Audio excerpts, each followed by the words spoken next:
This week, my 2024 preview, or the gaps and how to close them. If you're new here, today's essay is a little different from what you'll get most weeks because it is my version of a 2024 preview. I did write it a couple weeks ago, but haven't had time to record it yet, so just keep that in mind. Unlike other annual previews you might read, this is less, this is what I think is going to happen, and more, these are the table stakes as far as I can tell. But first, I'm Quinn Emmett, and this is Important, Not Important. Science for people who give a shit. You can hit subscribe right now to get this newsletter and my conversations with the world's smartest people every single week. So starting up again soon. And of course, you can find the email and web version and links to everything at importantnotimportant.com or in your show notes. Again, hit subscribe to get next week's issue essay straight to your feed. So here's what I believe is set on course for 2024. But first, it's been 22 years since HAL 9000 locked the front door. Kyle Reese joined the Resistance 3 years ago, and it's not going great. It's been 9 years since the whole Gray's Sports Almanac debacle, and 10 years since Deckard joined the LAPD. 4 years since the gang wars in Neo-Tokyo, 3 years since Sergeant Rita Vertasky saved humanity, and 1 year since the Sentinels unsuccessfully tried to finish off Earth's remaining mutants. The future is coming and passing by faster and faster. 2025 is inexplicably next year, which is when Ben Richards toes the line, while Caesar and his lieutenants build a new civilization in the Muir Woods. Soon after, Zefram Cochrane is born, Sequest DSV pops back up, Mega City 1 opens for business, and a rebuilt Detective Alex Murphy gets back to work. In just a few years, Major Motoko Kasangi begins her hunt for the Puppet Master, and Matt Damon will get left on Mars, and we will spend an insane amount of money to get him back. Now look, as you can tell, I've spent a significant portion of my life in a collection of fictional timelines. It's easier that way. The aforementioned are just a very small selection of those. Most of the others are too far in the past, or too far in the future, or on or in entirely different worlds to really apply here. But it is 2024, and lately, real talk, the more distant the world I find myself in after work, the better. Whatever takes me away. And it's a little ironic, because part of the reason this newsletter and business got started is because I was a screenwriter and investor interested in exploring the fictional near future. I wanted to understand, share, and participate in how we get from here to there, and then to live and work and build in the gaps in between. But now it's suddenly 2024, and as desired, my day job is the near future, and shit feels pretty real. Just saying the number out loud, 2024, feels like fiction.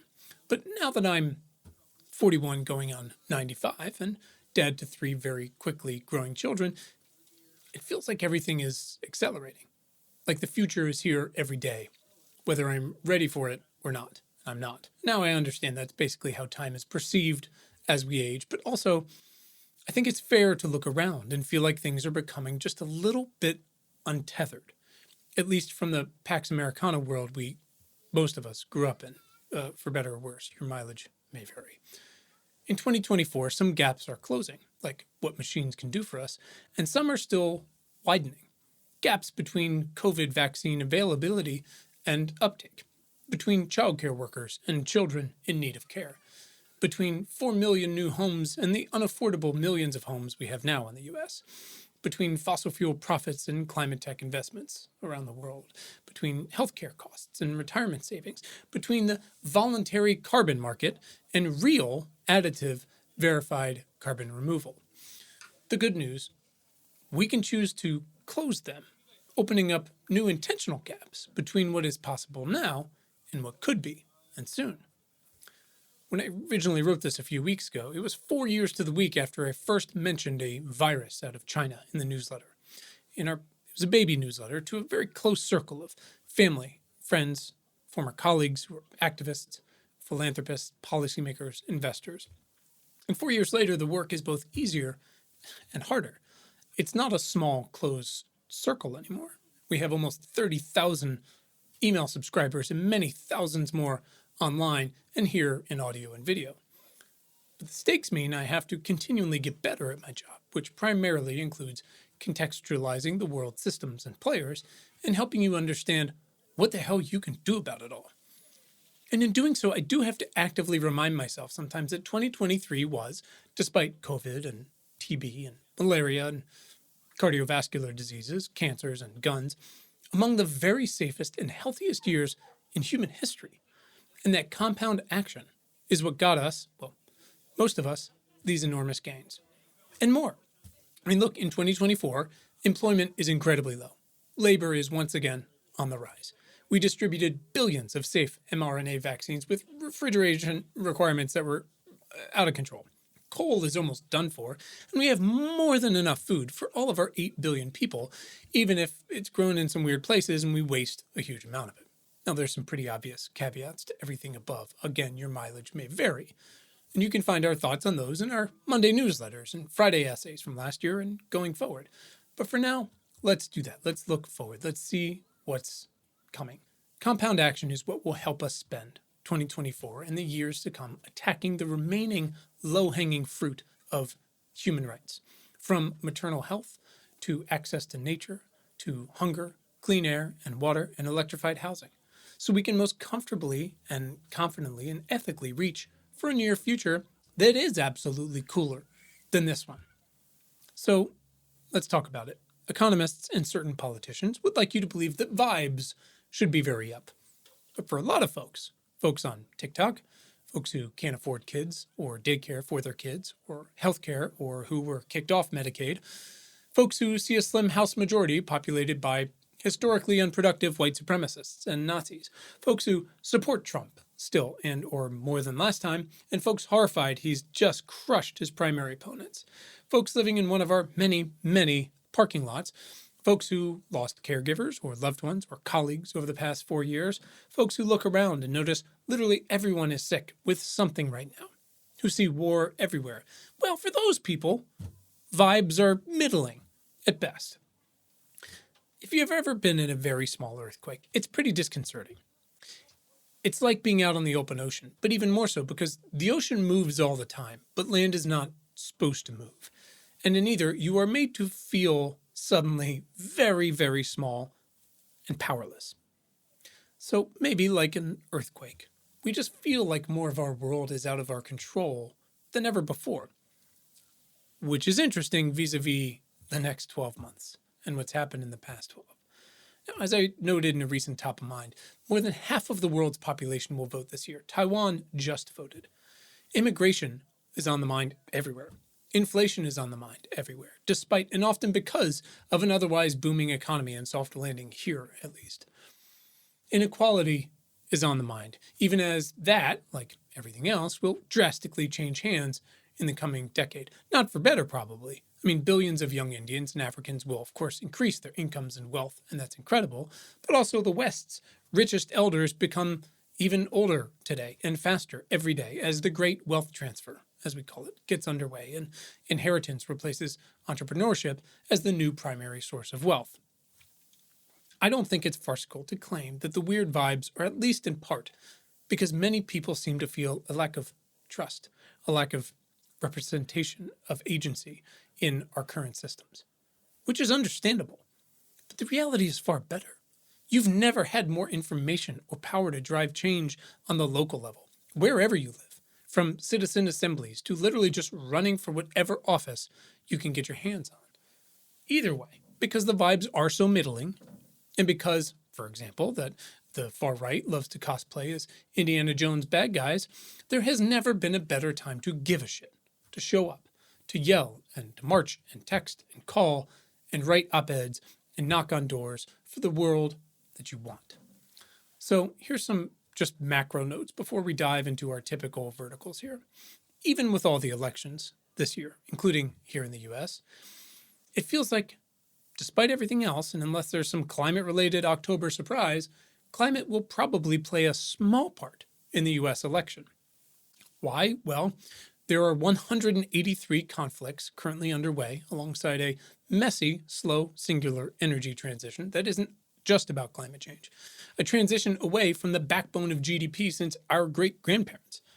The S&P 500 has been crushing it, despite 500 institutional investors calling geopolitics the biggest market risk in 2024 in the World Economic Forum's recent Global Risks Report, which is not rosy.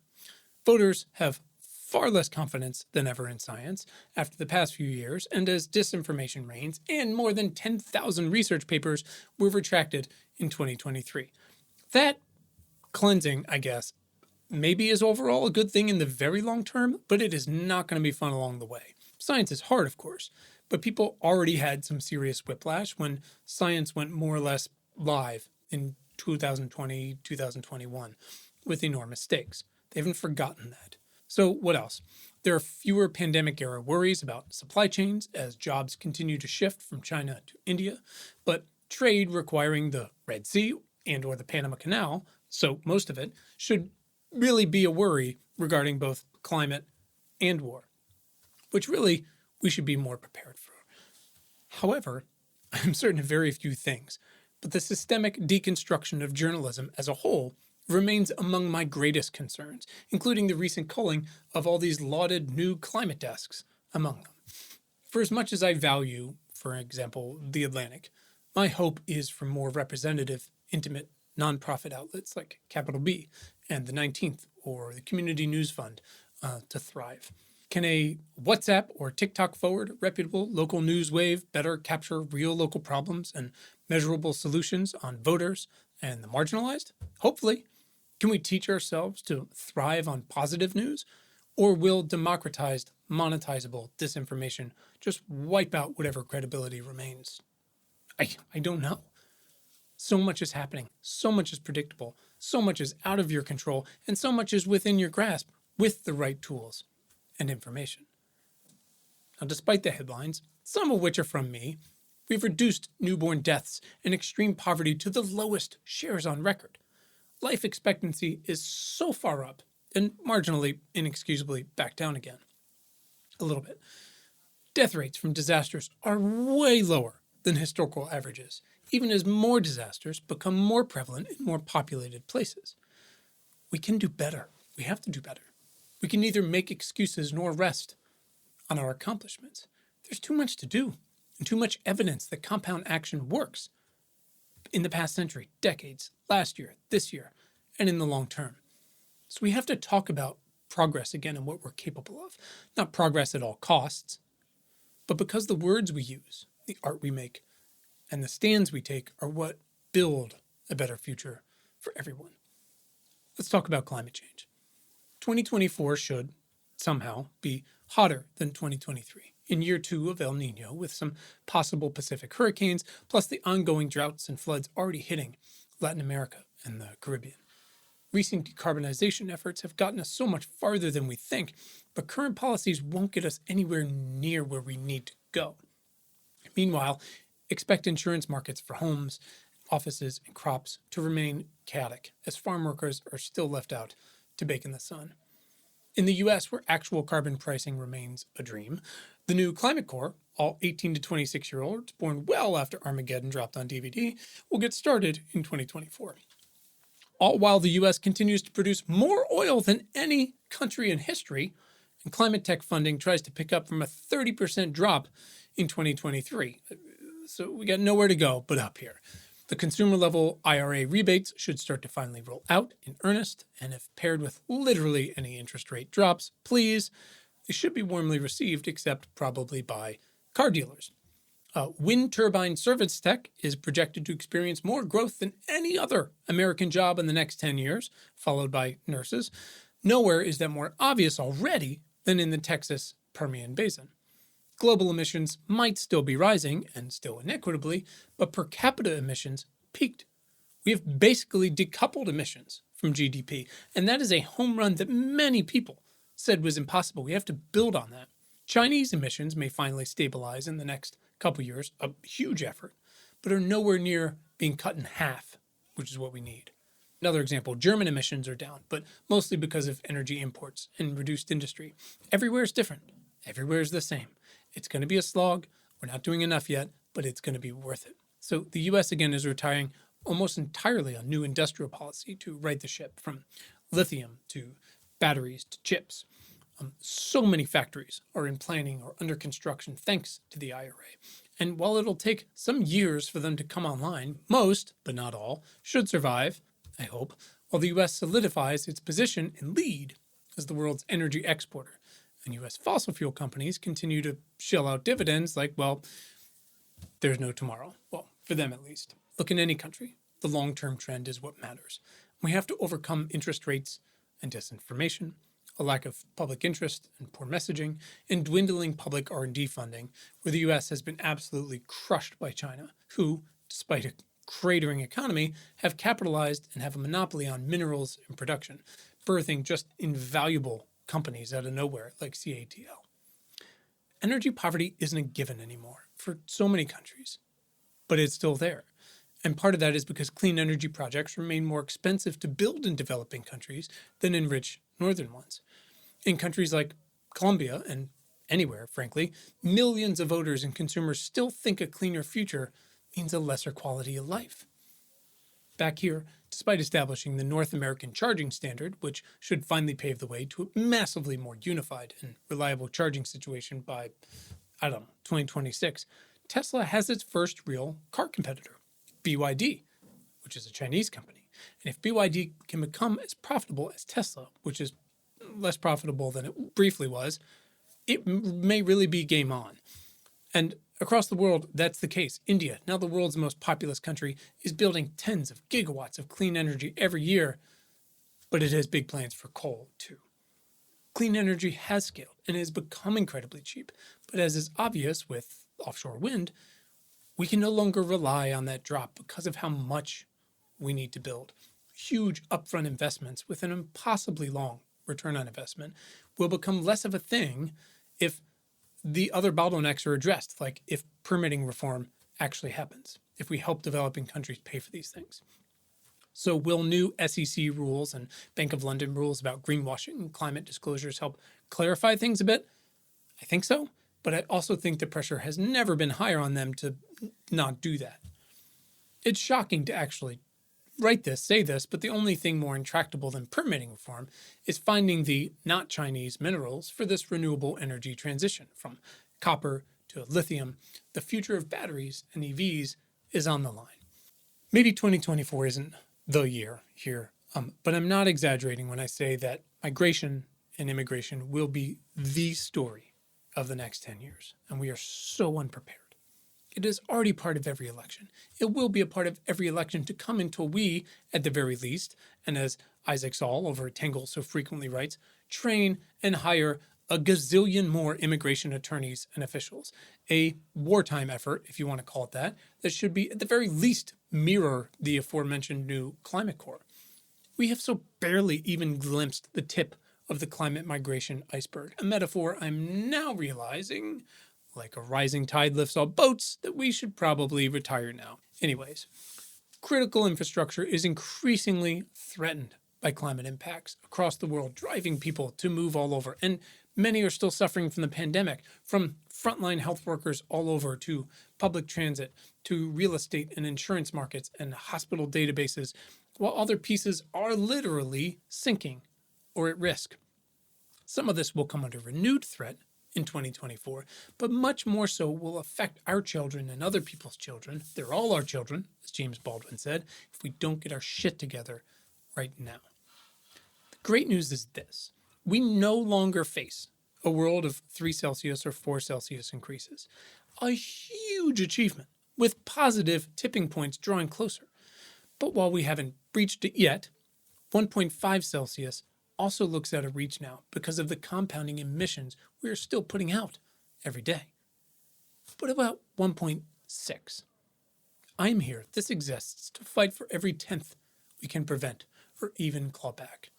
And if we're going to fight for every 10th, we have to work on every single piece of the emissions puzzle, not just the biggest ones and sexiest ones.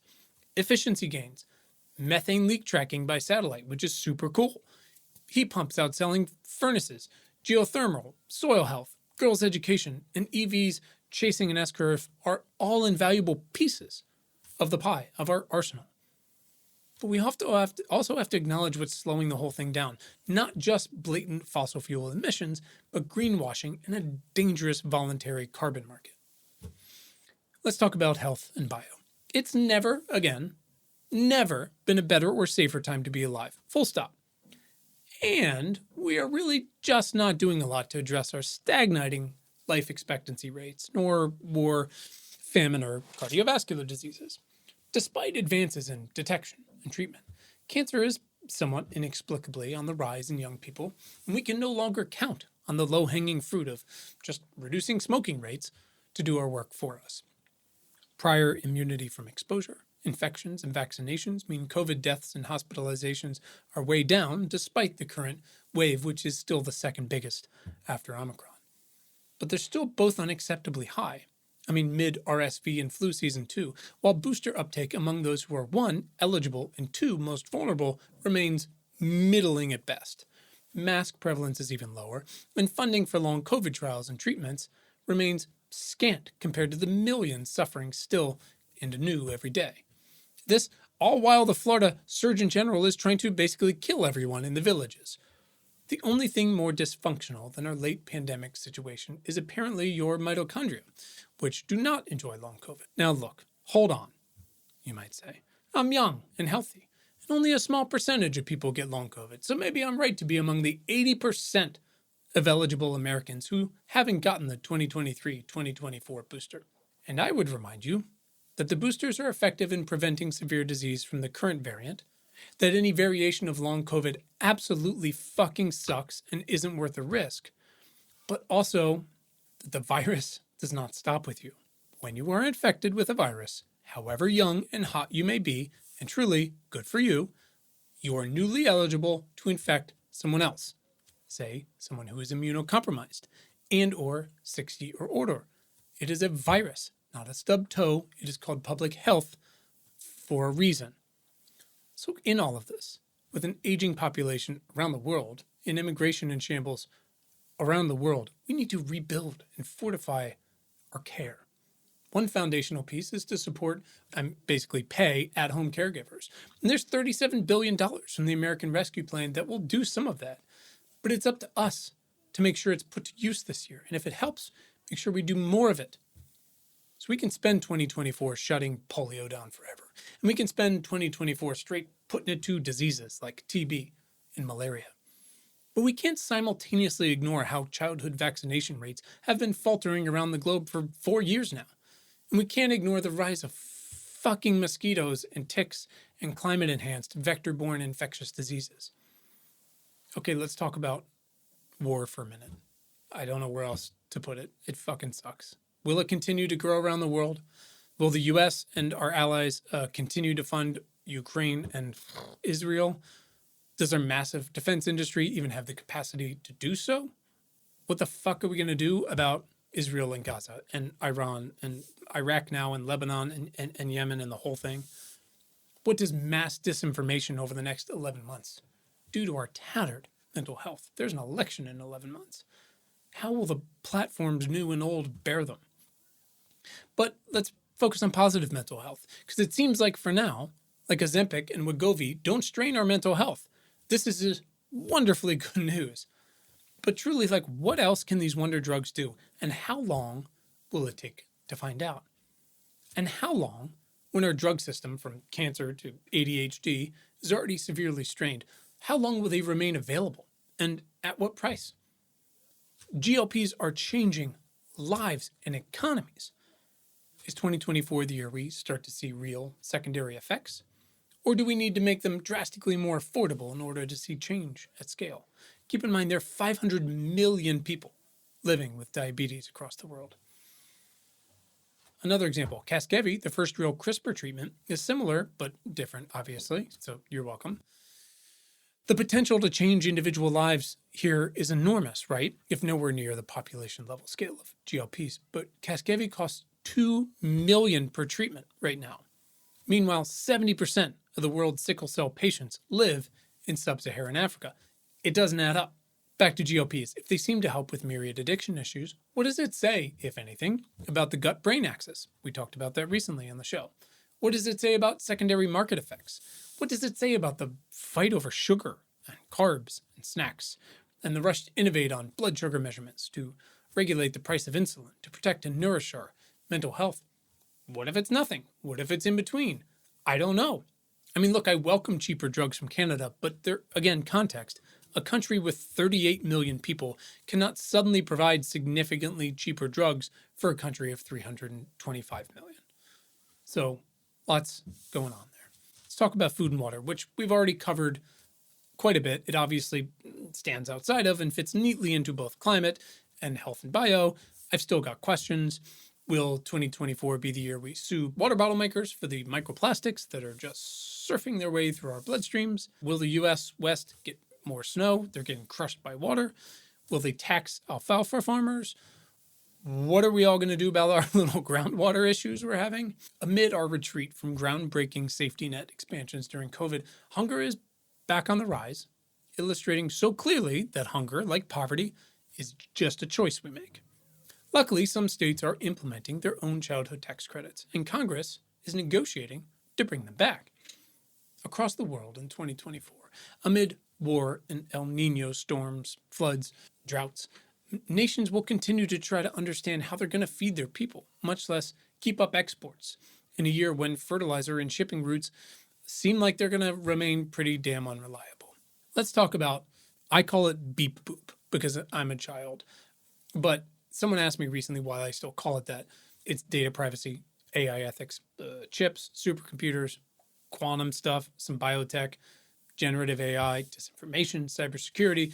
And I was like, one, again, I'm a child. And two, what the hell else would I call this just collection of chaos? The cloud? I don't know. I think of it like the term climate change. One phrase that covers so much that's otherwise basically impossible to narrow down. Anyways, 2024 looks more like it's going to be more of like literally type idea to vision video, putting animators out of work, actual Vision Pro, invasive and nearly invisible cool smart glasses, cars and TVs and X's that watch you and track you and listen to you wherever you go, especially and now accept at Rite Aid apparently. Whatever you say, they're listening. While your own personal wearable LLM gets you better the more you take it with you. And Meta keeps pushing out the most transparent big models, apparently in teams run by women? Amazing. So consider organoid intelligence in millions of stable novel materials, just when batteries need them most. Consider what's coming, incredible biotech increasingly powered by AI. Maybe that's inclusively considered. More mortgages and paralegals and traders and insurance powered by AI. But they need the same licenses as their human predecessors? Can the tech companies harvesting the data and building the models and selling the subscriptions to produce the contracts and images continue to rely on Section 230, all while they claim to protect kids and teens while reorganizing their entire structure to recruit more underage users? Look, we find ourselves surrounded by what everyone calls S-curves. But we don't have really any idea where along the curves we are and for which tools and how those will interact. We don't know what we should be ready for. It's why they always talk about there's a difference between setting expectations and preparation, right? We don't know what's a mirage and what's a distraction. And again, part of that is because things are moving quickly. And part of that is because, again, it's always been the same people, white guys, building all this stuff and bringing their own biases to it instead of women and people who just aren't white guys and people of color being included in these conversations and including in these efforts and making the money off of these things. We keep shooting ourselves in the foot here. So disinformation, new materials, privacy, custom porn, revenge porn, copyright, old jobs, new jobs, shopping, relationships, videos, voices.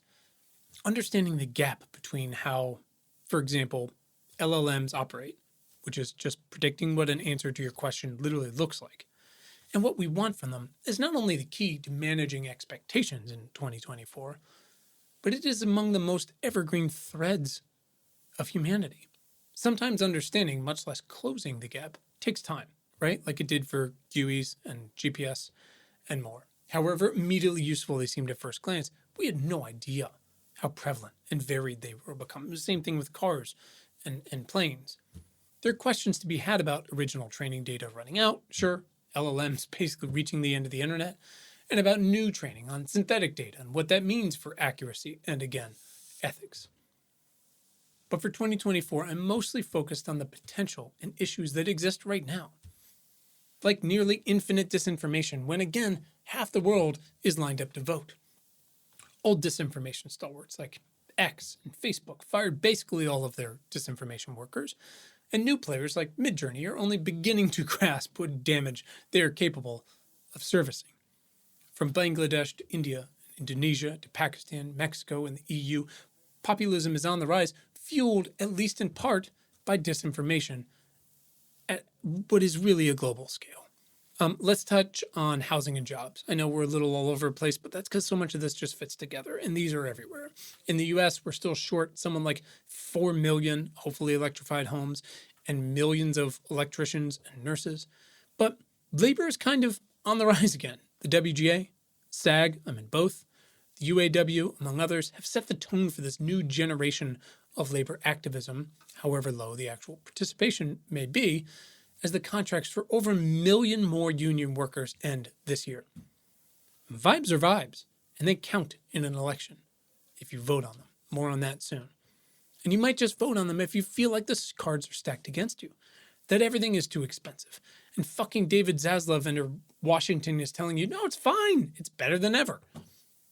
Vibes matter. So, look, in conclusion, when all the world is watching live, as we've talked about, when all the world is more connected than ever before, should we be surprised when hospitals and gas stations and more are taken offline by young people in whatever country on Chromebooks? Were you surprised at how well the 2022 midterm elections went for people who want progress in the world? Maybe don't be surprised in 2024 if they do. Be fucking vindicated. When Obama left office 1,000 years ago, solar and wind were among the most expensive forms of energy. Today, they're the least expensive, right when we needed them. That gap has closed. So you have to ask yourself now, thinking about this, do you want to be a meaningful part of the next 10 years or not? Do you want to help connect the insane 400 plus gigawatts of new renewables to the world's ripe for rebuilding energy grids? I mean, do you have any idea how revolutionary GLPs and mRNA vaccines are right now? Do you want to get them in more bodies? Do you want to help build different ones or fund different ones?